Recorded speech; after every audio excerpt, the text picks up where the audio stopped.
Bonjour, donc dans ce tutoriel, nous allons voir comment effectuer le premier paramétrage de WebMonitor.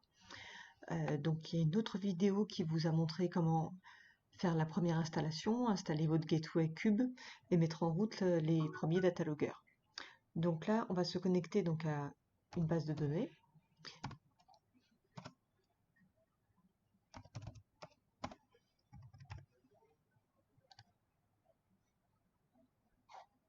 Voilà, donc je viens de me connecter à mon interface et vous voyez, j'ai déjà sur ce déploiement une gateway Cube 12 qui est ici et deux enregistreurs. Un enregistreur température-humidité qui a remonté donc sa dernière mesure à 14h18 et un enregistreur de température qui a remonté sa dernière mesure à 14h19. Donc là, on a installé les produits et on va voir comment configurer WebMonitor pour ensuite pouvoir l'utiliser pleinement. Donc ce que je vous recommande, c'est de commencer par faire le paramétrage de vos dataloggers. Donc un par un, on va vérifier que le paramétrage corresponde à ce qu'on souhaite. Donc pour ça, je clique sur le petit engrenage. Ici, donc on arrive sur la description du produit que je peux changer. L'appeler plutôt, allez, par exemple, place 1, température, humidité. Je peux changer la fréquence de mesure, qui est actuellement à 10 minutes. Également, si nécessaire, le canal de transmission, le code de sécurisation du canal. Vous pouvez vous référer à la documentation des produits pour en savoir plus. Ce qui est intéressant, c'est également d'aller dans la rubrique capteur et ensuite regarder capteur par capteur les niveaux de réglage de seuil. Donc en température, on voit qu'on a un seuil très bas à moins 6,6 degrés, seuil bas à 10 degrés, seuil haut à 30 degrés. Donc par exemple, je vais la baisser un petit peu. Donc je le passe à 25 et 50 degrés le très haut. Humidité, dew point, delta dew point. Voilà. Je sauvegarde. Et en fait, à partir du moment où je sauvegarde, cette commande est envoyée jusqu'au device. Donc jusqu'à l'appareil qui va se mettre à jour. Je reviens sur mon tableau de bord. Je passe maintenant au deuxième device, le LOM16. À nouveau, j'appuie sur l'engrenage. Je vérifie la période de transmission, celle-là est de 5 minutes. Je vérifie également le canal de transmission, qui soit bien le même que celui de mon cube et de mes autres produits. Je vais ensuite dans capteur et je vérifie les niveaux de seuil. Ici, je ne veux pas changer quoi que ce soit. Je reviens sur mon tableau de bord. On refait l'opération pour tous les dataloggers et on vérifie pour chacun que le paramétrage soit correct. Une fois que cette première étape est effectuée, on va aller paramétrer et créer des groupes de dataloggers si on en a besoin. Donc je vais sur appareil et par exemple, plutôt d'avoir une présentation avec tous les appareils à la fois, je vais faire un premier groupe qui va s'appeler par exemple appareil, description, tous les enregistreurs que je sauvegarde. Voilà, donc il est été créé là. Et puis je vais en créer un deuxième que je vais appeler Gateway. Voilà, pour les cubes. Pour en fait mettre à part les gateways qui m'intéressent moins. Donc la gateway, je la mets dans mon groupe gateway. Et puis les deux autres devices, pièce 1, temp hum et LOM16, je les mets dans appareil. Et maintenant, quand je retourne sur le tableau de bord, je vois dans appareil mes deux devices et dans gateway mon cube qui est donc à part. Une fois cette opération effectuée, je vais aller paramétrer ce qu'on appelle les utilisateurs. Les utilisateurs, ce sont les personnes qui vont pouvoir se connecter à WebMonitor. Donc ici, vous voyez que j'ai déjà une liste d'utilisateurs qui sont tous dans un groupe qui est ici, qui est le groupe administrateur. Je vais pouvoir créer de nouveaux utilisateurs pour, par exemple, donner le droit à une autre personne de se connecter à WebMonitor. Mais avant ça, je vais créer d'autres groupes. Le groupe administrateur, quand je clique dessus, je vois qu'il a tous les droits, qu'il peut accéder à tous les menus. Je vais créer un autre groupe d'utilisateurs que je vais appeler User, par exemple. À ce groupe d'utilisateurs-là, je vais lui donner des droits limités. Donc il aura le droit d'accéder au menu, par exemple, au tableau de bord, aux graphiques, aux événements pour voir ce qui se passe, aux rapports, et pas plus. Allez, le téléchargement aussi. Et puis je ne souhaite pas qu'il puisse gérer les appareils, je ne souhaite pas qu'il puisse gérer les alertes. Là, on va lui donner uniquement quelques droits pour visualiser les données. Une fois que j'ai créé ce nouveau groupe, je vais retourner dans tous les utilisateurs et je vais créer un nouvel utilisateur. Ce nouvel utilisateur, je dois lui donner un pseudo avec lequel il va se connecter. Donc je vais l'appeler Sabrina et un mot de passe que vous choisissez. Et après, je vais le mettre dans un groupe. Donc là, justement, le groupe User.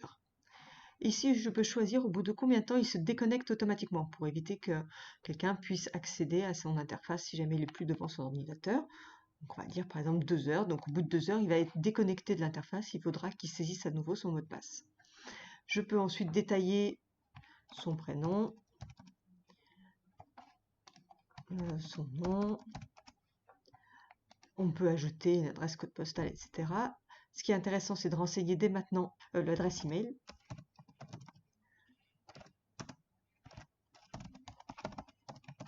Voilà. Et son numéro de mobile, si jamais on voulait pouvoir lui envoyer des alertes par SMS. Le nom d'entreprise et on sauvegarde. Donc quand je reviens en arrière, je vois dans mes utilisateurs Sabrina qui est apparue et qui est donc fait partie du groupe User. On peut aussi aller dans User et voir que dans User, la liste des utilisateurs, on a bien Sabrina.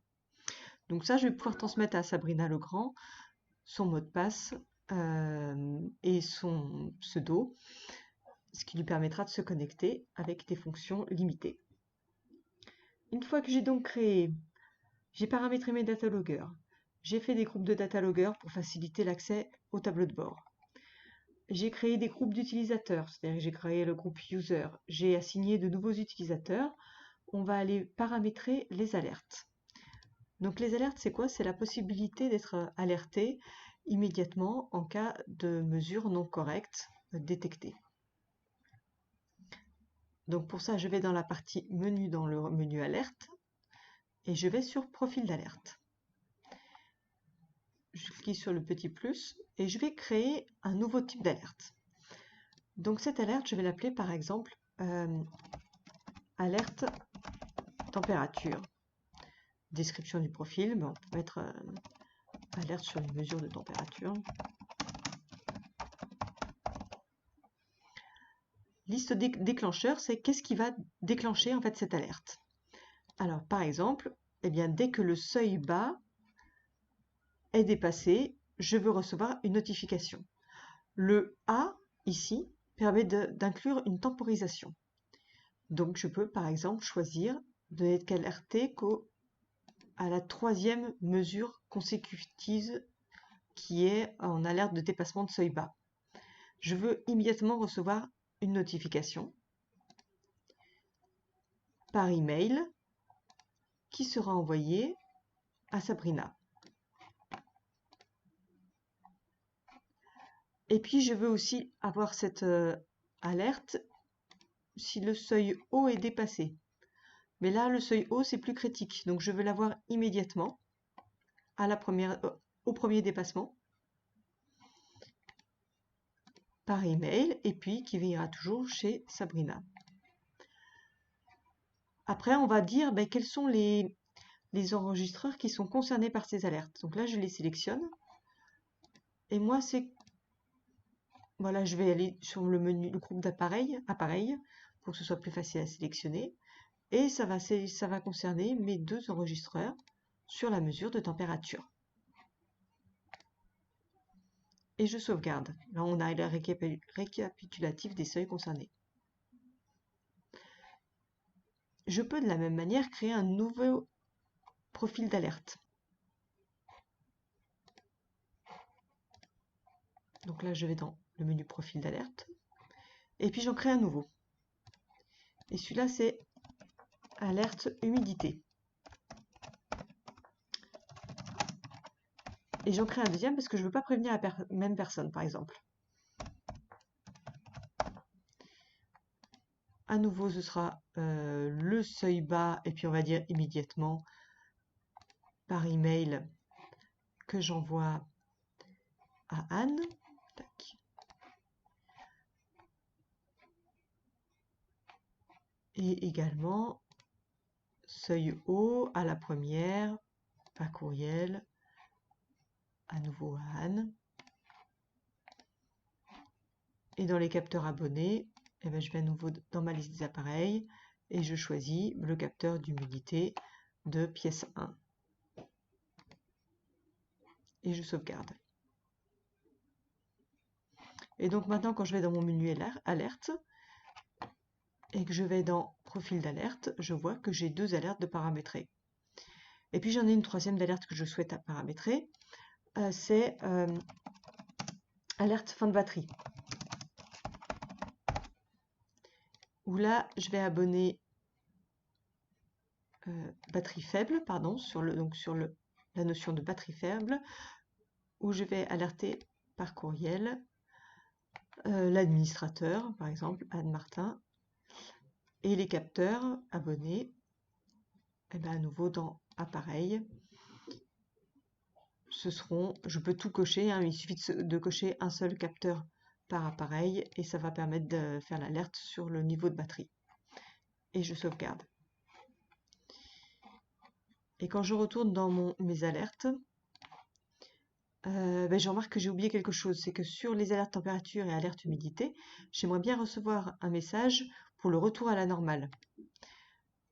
Donc je retourne sur ce profil alerte température et dans la liste des déclencheurs, je mets aussi le retour à la normale, toujours par courriel, toujours à la même personne, Sabrina Legrand, et je sauvegarde. Et donc là, l'intérêt, c'est de recevoir des emails lors du dépassement de seuil, mais aussi de recevoir un email de retour à la normale, comme quoi la mesure est redevenue dans la norme.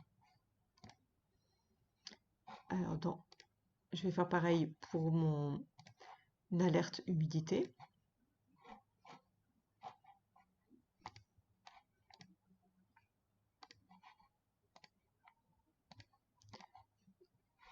Pour Anne Martin qui recevait les alertes humidité. Voilà, donc là j'ai fini le paramétrage de mes alertes que j'ai paramétré en fonction des utilisateurs. Et ce que je vais faire maintenant, c'est paramétrer les rapports. C'est-à-dire que je souhaiterais recevoir régulièrement des rapports par PDF dans ma boîte email pour pouvoir stocker, archiver mes mesures. Donc je choisis un nouveau filtre. Là encore, je peux choisir directement dans mes appareils. Donc je vais créer un rapport qui concerne par exemple uniquement la température. Ce que je souhaiterais voir figurer dans mon rapport, c'est par exemple toutes les mesures et également un graphique général et les périodes d'alerte. Voilà, on peut évidemment tout cocher pour aller plus vite. Et la période de mon rapport, j'aimerais la voir que ça couvre 7 jours. Ce soit reçu tous les dimanches à 23 h. Voilà. Et là, je vais mettre mes destinataires. Et ben ça, c'est pour l'administrateur, Anne Martin. OK. Et je vais sauvegarder. Comme filtre, ça peut nous resservir pour afficher les mesures correspondantes. Donc, on va l'appeler filtre température. Et puis, je peux cliquer donc sur générer le rapport pour que non seulement la demande soit sauvegardée, mais en plus, on peut également faire un rapport immédiat sur les 7 derniers jours pour voir si le filtre correspond bien à ce qu'on voulait. Je peux créer différents types de rapports. Je peux faire des rapports qui vont être envoyés de manière quotidienne à différentes personnes, suivant les capteurs sélectionnés, etc. Une fois que j'ai paramétré ça, j'ai déjà paramétré donc mes data loggers, j'ai paramétré mes utilisateurs, mes alertes, mes rapports. Et pour aller un petit peu plus vite à la prochaine utilisation, je peux paramétrer des filtres. Donc un filtre, c'est simplement un accès rapide aux mesures affichées sous forme de graphique. Donc par exemple, je vais en créer un nouveau. Je vais dire que ça concerne mes appareils et que je voudrais avoir la mesure de l'humidité par exemple. Sur le dernier jour, je voudrais que les seuils soient affichés. La période du graphique, c'est un jour. Je le sauvegarde comme filtre. Humidité, un jour. Et je peux cliquer sur afficher le graphique. Voilà, j'accède aux mesures d'humidité de ce jour. Donc de minuit jusqu'à 14h36. Et l'avantage, c'est que la prochaine fois que je viens sur mon tableau de bord, j'atterris sur cette page, je peux aller directement dans Menu, Humidité un jour et revenir tout de suite sur la dernière journée de mesure. Je peux créer bien sûr d'autres filtres, revenir sur le filtre température, humidité un jour, etc. Voilà, donc on a finalisé le paramétrage de Web Monitor de votre interface et vous allez pouvoir maintenant vous focaliser sur la visualisation des mesures. Typiquement le tableau de bord où vous voyez que les deux data loggers sont verts, c'est-à-dire que les mesures sont dans la norme. Vous regardez les graphiques plus rapidement. Merci pour votre attention. Je vous invite à regarder la prochaine vidéo qui concerne plus l'utilisation journalière de Web Monitor une fois que la configuration a été effectuée.